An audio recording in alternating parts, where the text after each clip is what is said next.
সর্বোপরি মানবেতর এবং দর্বিসহ জীবনযাপন করে।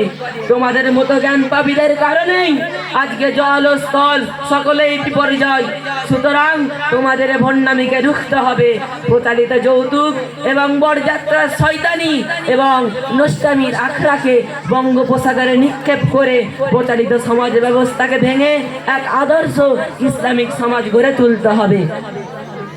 মহতারাম হাজিরিন, আজকের বরযাত্রার অনুষ্ঠানে ছেলে মেয়েরা অবাধ্যভাবে ঘুরে বেড়ায়। নগ্নতা, অশ্লীলতা, বেহায়াপনা, নাচ গান, ছবি তোলা সহ আরো নানা কুকর্ম কাজ করে থাকে, যা দেখে কুকুর পর্যন্ত লজ্জাবোধ করতে বাধ্য হয়। শুধু তাই নয়, আজকের বিয়ের অনুষ্ঠানগুলোতে বরের বন্ধুরা তার স্ত্রীকে দেখতে আসে, তাকে ঘিরে নাচানাচির আয়োজন করে, তার শরীর ধরে মাখামাখি পর্যন্ত করে। এটা কোন সভ্যতা, কোন ভদ্রতা, কোন ধরনের মন মানসিকতা? এ ধরনের স্বভাব তো কুকুরের হয়। কুকুর তার স্ত্রীকে অন্যের জন্য উজাড় করে দেয়।